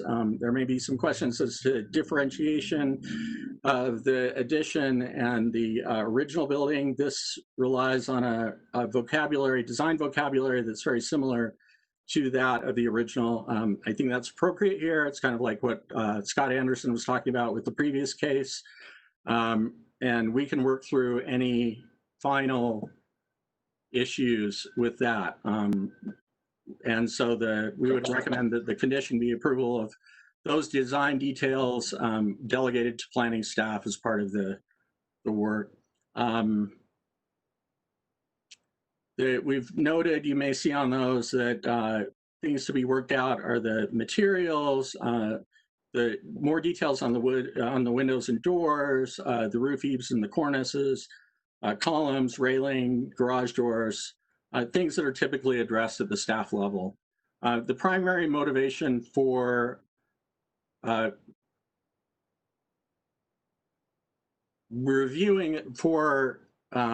taking this to the commission was a number of special exceptions, not necessarily the design. So in total, this is very similar to the kind of additions that we've approved at the staff level and also the special exceptions that we approve at an administrative level, but thought that it should go to the full commission. The owners are here. Jeff Scheindewolf, the architect, and then Scott Provost and Jennifer Daly Provost. I think they're available to answer questions, and I'm available to answer questions at this time. Thank you, Nelson. Very nice, thorough report. And I also wanted to appreciate your bow tie, giving a sense of decorum to the proceedings, unlike others. Commissioners, I had to show up looking good for my first meeting back. You nailed it. Commissioners, do you have questions for Nelson or to the applicants or their architect?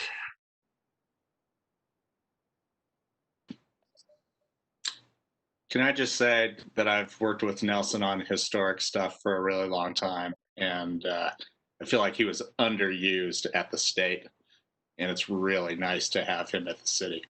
Good addition to the crew. Thanks, Paul. We went to high school together too. A couple years older. Very good. Would the applicants like to add anything to Nelson's presentation? If I may, this is Jen. Thank you. I know that it's getting late, but I just wanted to say thank you, especially to Nelson, who really went above and beyond to get everything ready for us for this meeting today. We do have our architect here, but I want to assure the commission that, you know, my husband and I, we moved our family back to the Avenues in May.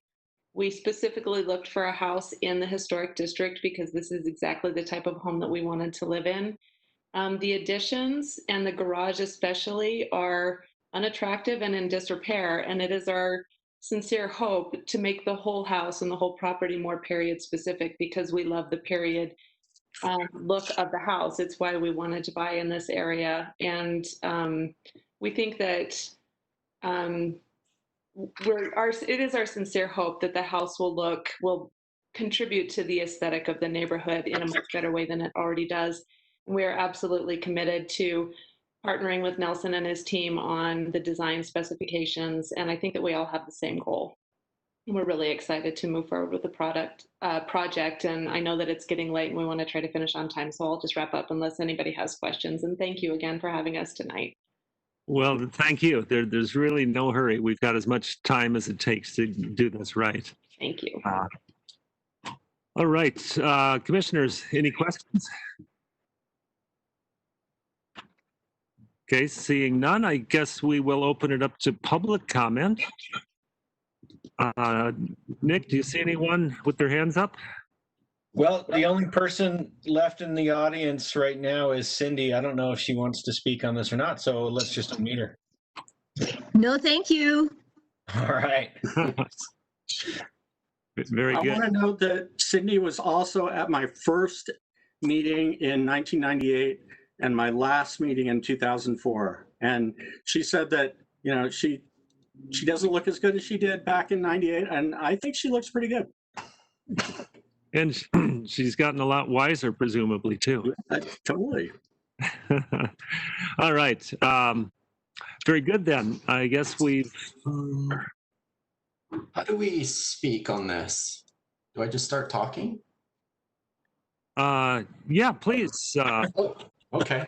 I was raising my hand. I was trying to touch the screen with my fingers. I'm Jeff Scheindewolf. I'm the architect. I wanted to thank Nelson as well. He worked diligently with me.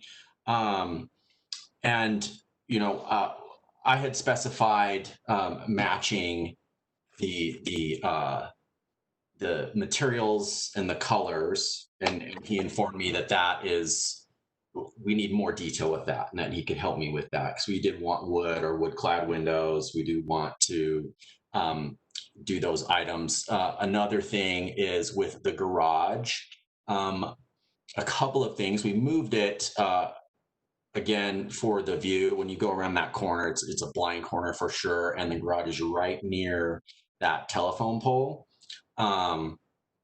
So we felt it appropriate just to switch directions. We did want to keep that same massing. And their garage, you exit, and then you have to walk up some stairs outside. I had moved the stairs, a small stairway inside the garage, so that in the wintertime it was a little safer as they exited their car and out to their rear yard. Also, the reason for the ridge and the walls where they are, again, is to try to keep that massing of the existing home. I hope we've achieved that. And those are the reasons why we've asked for that. Same floor height, same ridge line, and then some differentiation in the massing a little bit. But I'm happy to answer any questions if anybody has any.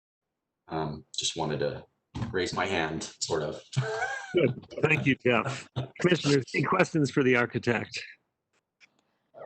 Yeah, if I may, I'm curious as far as the floor plan, what the idea was, the design idea behind the 15-foot dormer. If you could just elaborate on that a little more. Yeah, so originally it started out looking for essentially a bedroom that suits a king size bed, which many people like to have. Our options were to combine 2.5 rooms inside the original home. When we looked in there, a lot of the original materials and detail work are there. And so I suggested the rear yard has the 1965 cinder block flat addition. And so I suggested, instead of, tearing out all that really nice interior work that is historical and existing, where a lot of people have, I was like, maybe if you guys are willing, let's save that and see if we can get you a bedroom on top of this flat roof cinder block, and make it look nicer. So we wanted to do that in order to get head height in that narrow of a space. We needed an 8-foot wall. And so that is how that got defined, is an 8-foot by 13-foot wide space, plus the eaves on either side. Thank you. Did I answer your question correctly? Yeah, thank you. Good. Thanks for your question, Jessica. Commissioners, any other questions for the applicant?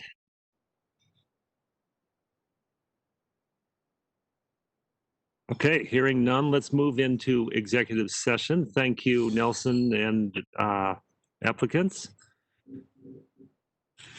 Let's quick run through the list here. I'll start with Victoria. I haven't heard from you in a bit. Any comments on this, please? My internet cut out on me during a portion of it, but from everything I've looked at in the staff report and everything I've heard presented, it feels like an intuitive and wise use of resources and space, and it feels respectful of what's there. So I don't have any real concerns. Thank you. Rocio?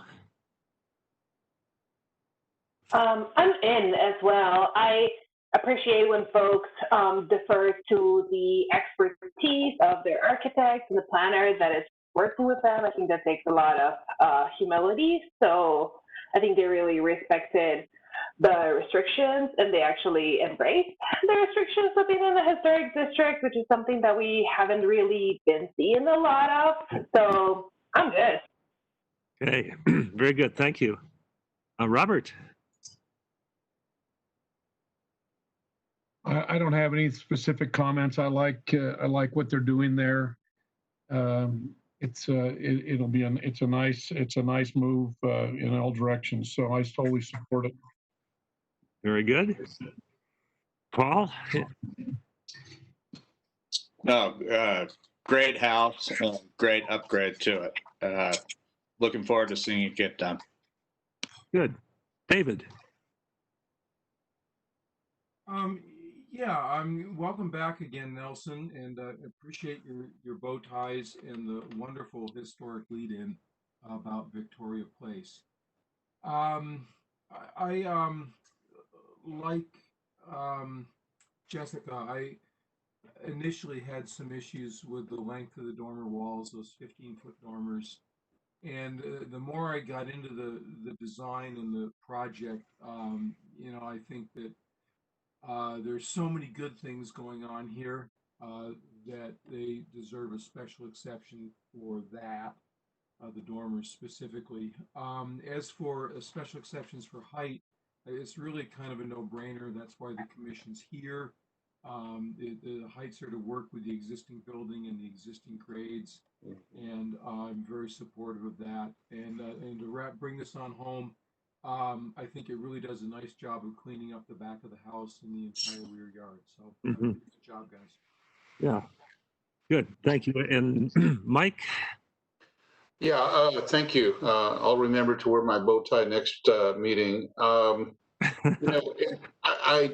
enamored with what the owner had indicated about, looking for a home in a historic neighborhood and finding one and making the new addition much better than all of the previous additions. And it's a nice touch. And I think, quite frankly, everything that happens, behind the house, it's not changing, the look and feel of the original vintage house, and that's well done. I like what's done at the garage. It makes the alley better for a lot of folks by moving the garage away from the pinch point and the blind spots. So, well done. Thank you.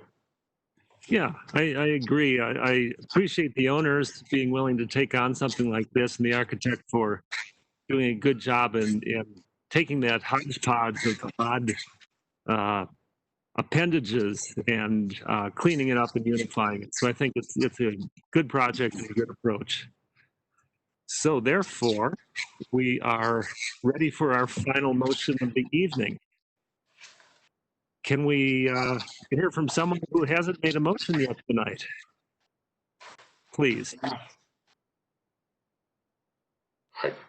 I can take that on, Kenton, if you like. Please do. Okay, let's see. I'm going to make a motion to approve concerning the new garage and associated special exceptions at approximately 1218 3rd Avenue. Based on the information in the staff report, the information presented, and the input received during the public hearing, I move that the Historic Landmark Commission approve petition PL NHL C 2020-00714. And in addition, included in that would be the special exceptions that the applicant is requesting, the two that are stated there. Case number PLNHL C 2020-00590. Very good. Commissioner Vela has made a motion. Do we have a second for that motion, please? I'll second. Very good. Commissioner Svensson has seconded the motion. Let's take a vote. Jessica? Aye. Victoria? Aye. Rocio? Aye. Robert? Aye. Paul? Aye. David? Aye. And Mike? Aye. That motion passes unanimously. This project is approved. Good job to everyone involved. That is the last item on the agenda. I just need to say that anyone who is adversely affected party, as defined by Utah Code Section 10-98-103, may appeal a decision of the Historic Landmark Commission by filing a written appeal with the appeals hearing officer within 10 calendar days following the date on which a record of decision is issued. The applicant may object to the decision of the Historic Landmark Commission by filing a written appeal with the appeals hearing officer within 30 calendar days following the date on which a record of decision is issued. Don't expect we'll hear any of those from tonight since we approved everything, but those are the rules. All right. This commission, this meeting tonight is now adjourned. And the next regular meeting of the commission is scheduled for Thursday, November 5th, 2020.